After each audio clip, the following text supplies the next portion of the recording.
Gentlemen, JFN has asked me to frame today's discussion and to introduce our very honored guests.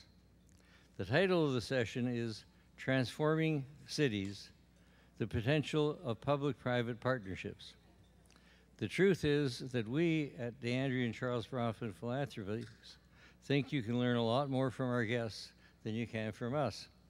That said, this is an issue that we've thought about a lot over the years and has been fully infused in our own philanthropy. As philanthropists, all of us have enormous flexibility, only limited by the regulations set forth by the IRS. And this flexibility is one that not always afforded to our colleagues in public office. Our job is simple.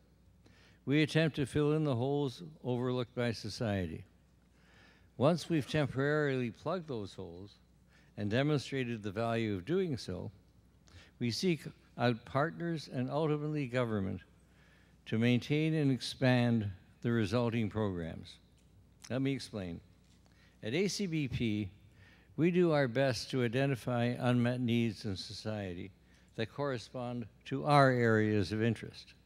This means researching, studying, and understanding the related issues, putting up risk capital, demonstrating the value of the investment, or in some cases, the lack of value, and then seeking partners to build sustainability and scale for those that we select. That is the role, the entrepreneurial thrust of private philanthropy. But alone, this cannot sustain society.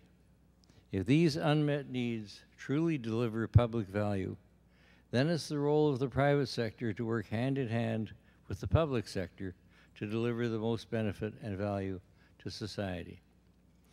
Let me cite one example. In 1990, ACBP identified education as the key to overcoming socioeconomic disparity and the path to equal opportunity in Israel. Quite simply, those kids who came from affluent backgrounds received private tutoring after school to fill in educational gaps. Those who did not have resources hung out in malls. Over time, the disparity between the haves and the have-nots grew and became clear in the classroom and ultimately in society. Project involvement was a result of the need to lengthen the school day and add informal education which enrich the child's cognitive and emotional experiences and for which the government of Israel had no funds. Through this program, 6 hours were added to the school week, and subjects such as music, theater, electronics, environment, photography, yoga, chess, and many others were introduced to children who would otherwise have no access to them. The point is that project involvement started as a small experiment funded by us. Today it operates in 113 municipalities, reaches 42,000 kindergarten children and 217,000 children in elementary school. We could not have done this on our own.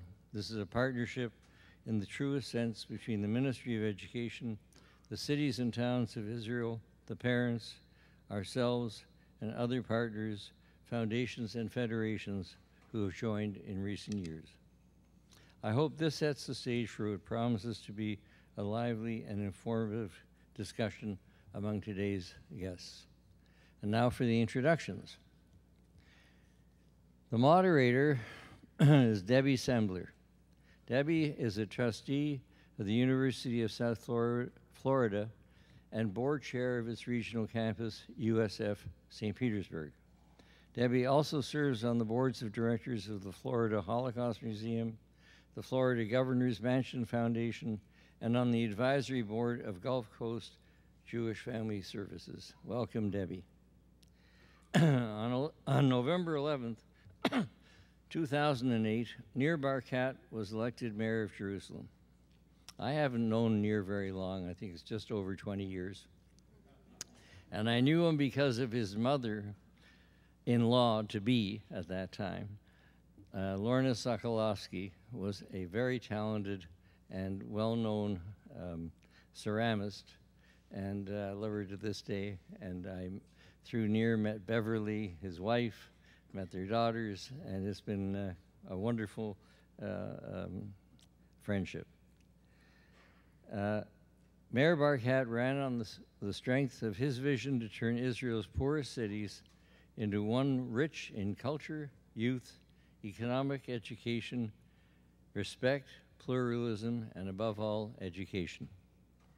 Mayor Barkat has a history of balancing success in the private sector with a long-time record of public service.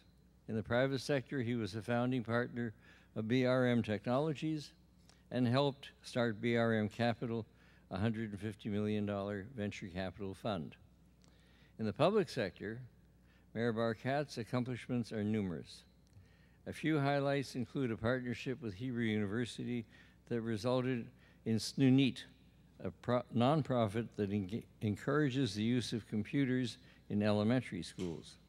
He's the founder and vice chairman of Startup Jerusalem, a nonprofit helping to foster investment and job growth in that city, and is also the founder of New Spirit, a nonprofit helping to promote students in Jerusalem. Mayor Barkat drew upon his philanthropic leadership and his background in business when he helped found Israel Venture Network, a venture capital network that invests in social initiatives throughout Jerusalem. He also had the dubious privilege of being leader of the opposition in the municipal city council for 5 years, which really taught him the ins and outs of how things work in that city. And on May 9, 2006, in a landslide victory, Cory Booker was elected mayor of Newark, New Jersey, on a platform of urban transformation, I should say, through economic development, improved education, strengthened public safety, and increased opportunities for all members of the community. The son of civil rights activists, Mayor Booker was born in Washington, D.C., and grew up in Bergen County, New Jersey. His university credentials are impressive. He first attended Stanford University, where he earned a BA in political science in 1991 and an MA in sociology the following year. He played varsity football as an aggressive tight end and made All-Pacific 10 academic team and was elected to the Council of 4 Presidents. While he was there, he ran The Bridge, a student-run crisis hotline, and organized help for youth in East Palo Alto from Stanford students. He won a Rhodes Scholarship and studied at the Queen's College, Oxford, where he was awarded an honors degree in modern history in 1994. At Oxford, he became friendly with Rabbi Shmuley Boteach. He became president of the L'Chaim Society, a Jewish group founded by Boteach to signify his commitment to end tensions between Jews and African Americans. And after Oxford, he obtained a JD from Yale Law School in 1997, and while there started and operated free legal clinics for low-income residents in New Haven, of whom there are too many.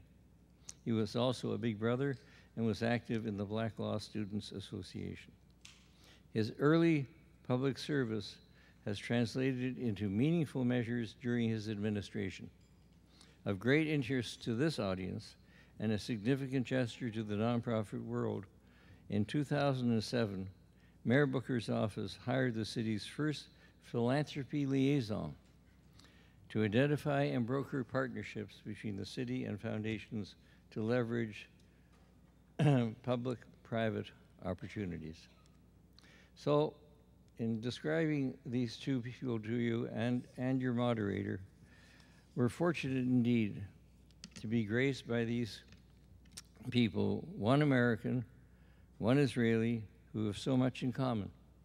They both have been committed to philanthropy since their youth. They both lost their first bids for election, and they both won their second bids. They both have placed education high on their priority list. They both look at the problems of their cities as opportunities. Debbie, would you